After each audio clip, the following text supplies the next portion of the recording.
Galera, já deixa o like aqui e se inscreve. Você falou que você já teve um câncer quando era pequeno, não é isso? Sim. Eu, quando tinha 10 anos, eu tive um câncer no abdômen, no Brasil. Morava no Rio de Janeiro. A gente foi no hospital público.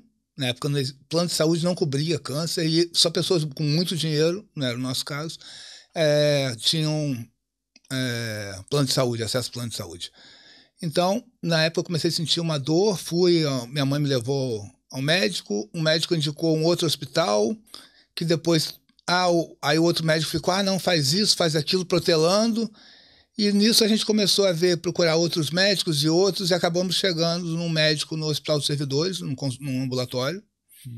Ele, quando me examinou, ele mandou fazer uma bateria de exames no mesmo dia, e depois procurá-lo, depois que terminasse os exames naquele dia, na cirurgia pediátrica.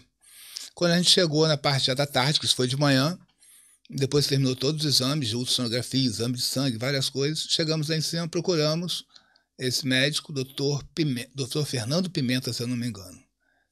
Aí a enfermeira falou, ele não trabalha mais aqui, hoje foi o último dia dele, ele terminou a residência, ele voltou para Brasília. Mas do que se trata? Eu lembro isso, apesar de eu ter 10 anos de idade. Aí minha mãe comentou, não, meu filho, ele é consultor. Não, ele é o Rafael? Não, ele já deixou toda a guia aqui, ele interna amanhã.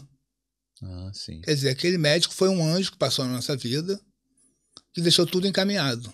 Era o último dia dele, ele podia deixar, não tem nenhuma importância, não vou dar sequência nisso. Mas ele deixou tudo ali.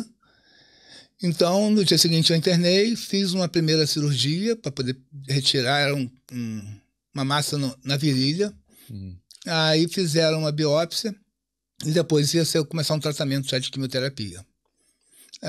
Nesse meio tempo descobriram, por fazendo vários exames, eu comecei a ter dificuldade de urinar e descobriram uma massa no abdômen que não tinha como tirar, era muito grande. Então, eles me operaram na época, foi até uma emergência. A cirurgia, eu lembro que ocorriam lá na segunda, quarta e sexta. E eles chegaram na quinta-feira de manhã e falaram, Rafael, você vai ter que operar hoje. Aí eu falei, mas hoje? Meus pais não estão aqui, eu tinha 10 anos de idade. Meus pais foram para São Paulo ontem, só voltam hoje à noite. Não pode ser amanhã?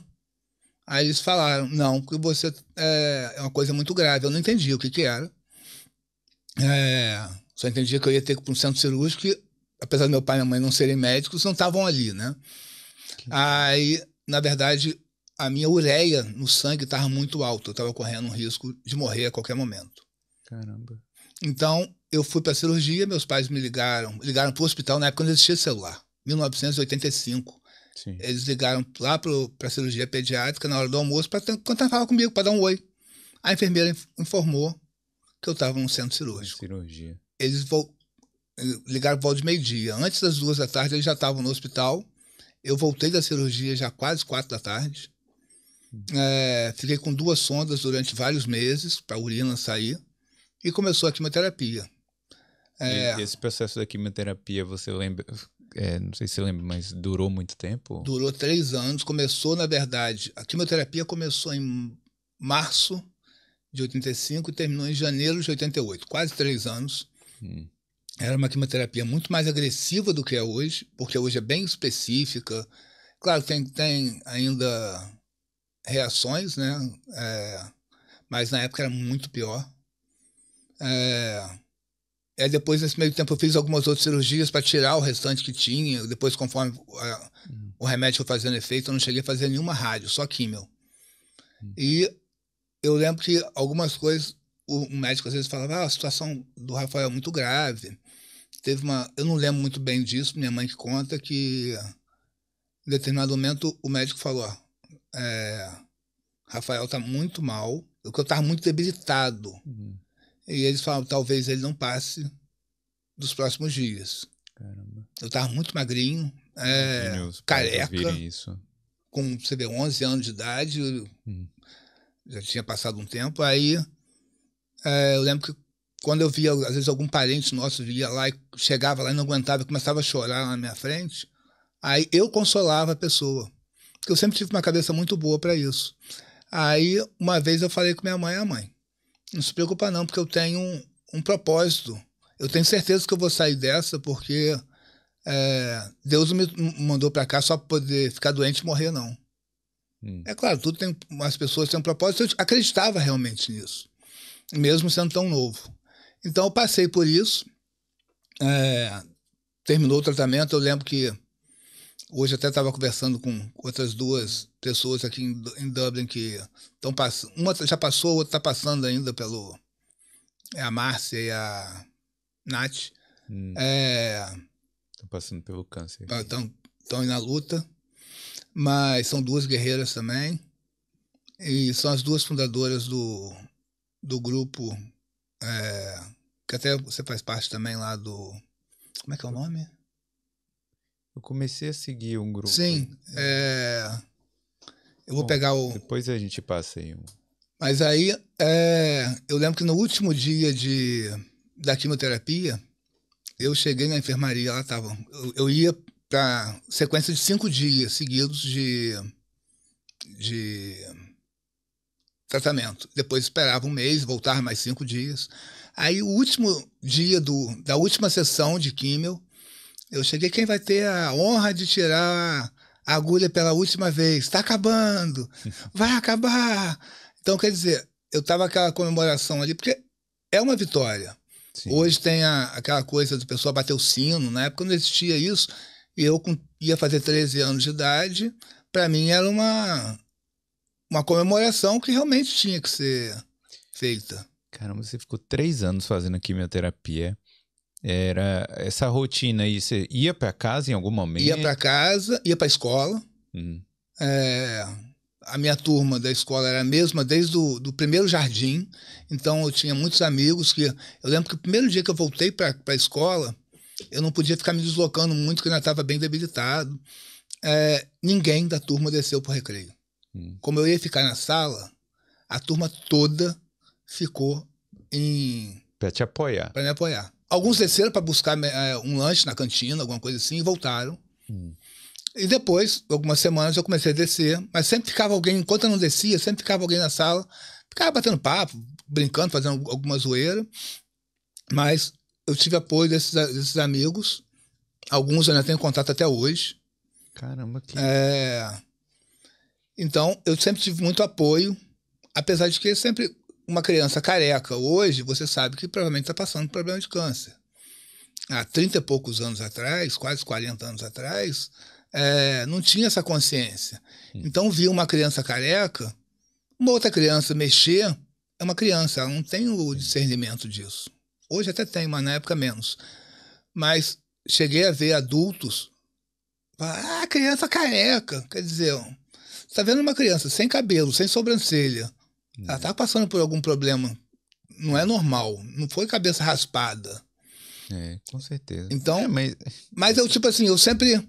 Essa falta de consciência nossa também, de vez em quando. E eu andava às vezes eu andava com boné, mas às vezes eu não andava sem nada. Eu ia para a escola não tinha vergonha, não tem que ter vergonha daquilo. Era uma coisa que estava passando, estava enfrentando e superei.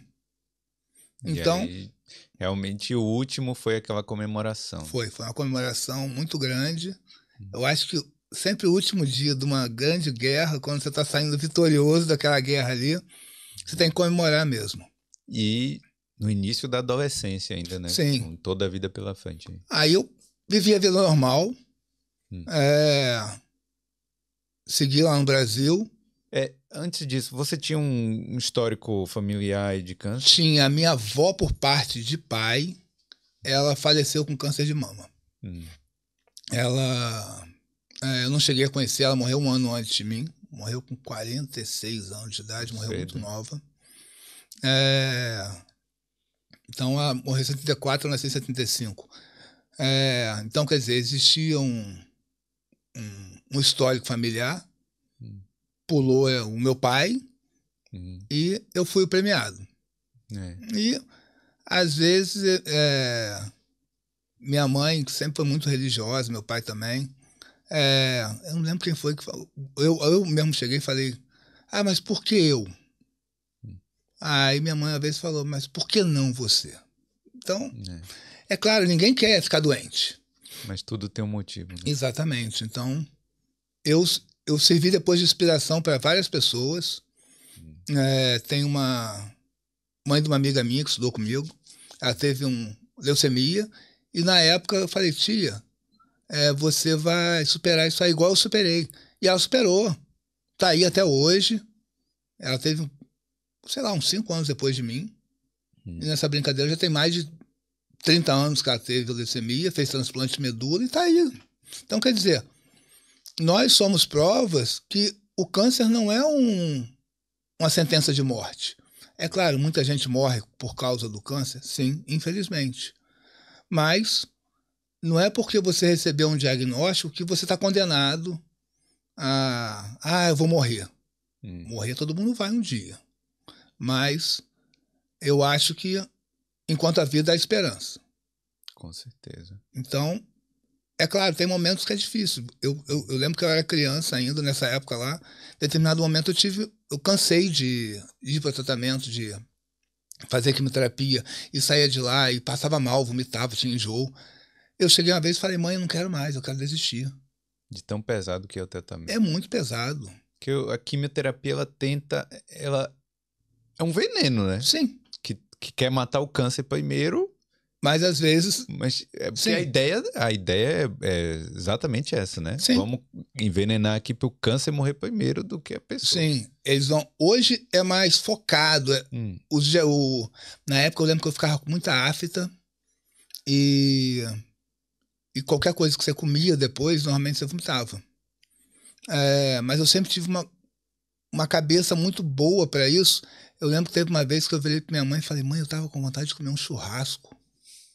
Aí minha mãe, meu filho, mas você tá terminando a sessão de quimioterapia agora.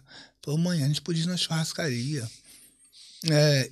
Eu não vou vomitar, eu não vou passar mal hoje. E naquele dia eu fui com ela. Ela comeu, eu comi. E eu fui embora para casa e naquele dia eu não passei mal. Nos outros dias, depois da quimio, eu passei mal. Mas naquele dia específico, eu fui com uma coisa tão focada que eu não ia passar mal, que eu não passei mal. O churrasco tava bom, então. Tava. Foi lá no porcão. É bom, Mas, pô, eu acho que essa parte aí do câncer, pelo que eu vejo conversando com as pessoas também, é que o psicológico é o que mais ou derruba ou levanta a pessoa, né? Sim. Tipo, faz ela ter a garra de vencer ali, né? Porque realmente poderia ter... eu acho que a pessoa começa a desistir na cabeça antes do câncer vencer ela, não é isso? Com certeza. Para ver mais histórias como essa, se inscreve aqui no Boulder.